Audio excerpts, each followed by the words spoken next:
Bon, date où nous mettons au temps de leurs grands-parents, ces sols étaient des sols fertiles, donc il y a 30-40 ans.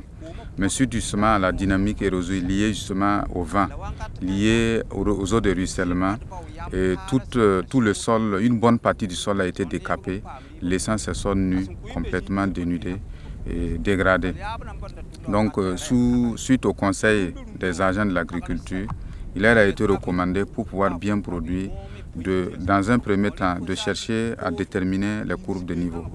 La courbe de niveau déterminée, ils peuvent mettre en place des cordons pierreux.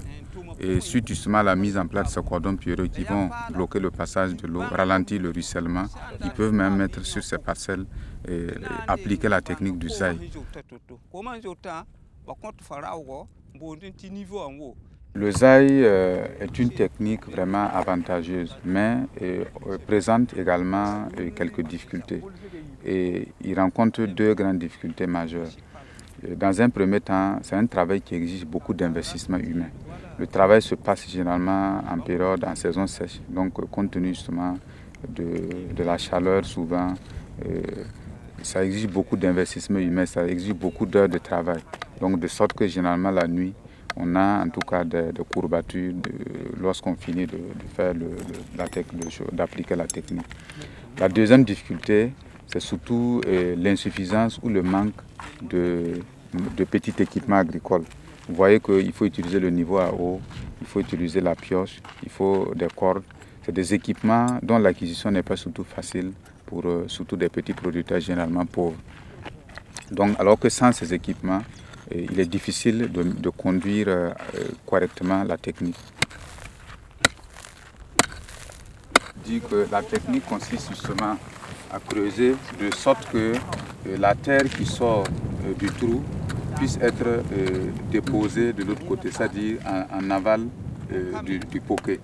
De sorte que l'eau qui vient, l'eau n'a pas en fait, l'eau puisse rentrer dans le trou sans rencontrer un obstacle. Une fois les trous de zaï creusés, la technique exige, compte tenu justement de la perte de la fertilité du sol, l'apport de fumier organique, et c'est surtout le compost qui est conseillé. Et une fois qu'ils mettent le compost, ils procèdent au semis, toujours en saison sèche. De sorte que dès les premières pluies, le mil étant déjà ensemencé, ils n'attendent que la levée pour venir faire le démarrage, puisqu'il n'y a pas de travail encore du sol. Le sol est nu, il n'y a pas d'herbe qui pousse. Dès la récupération du glacis la première année, la deuxième année, on peut ressemer dans les mêmes poquets.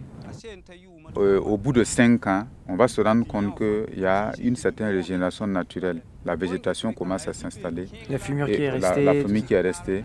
Et au bout de 5 ans, le sol est devenu meuble.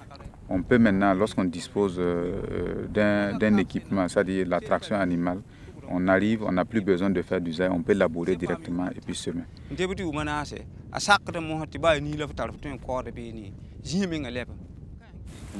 Ça, c'est un ancien champ de zaï de l'année passée. Donc, après la récolte, ils découpent les tiges jusqu'à un certain niveau qu'ils laissent.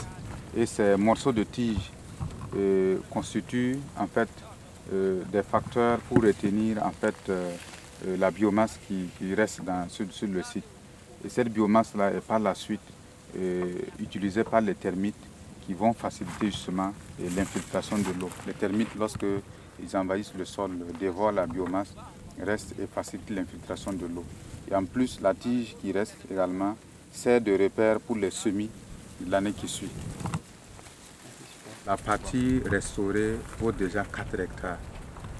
Depuis ces 13 ans, chaque année, il y a une superficie d'au moins un demi-hectare à 1 hectare sur lesquels je fais du zaï. Et au fur et à mesure que le zaï est creusé, au bout de 2-3 ans, on voit qu'il y a une certaine végétation qui se met en place.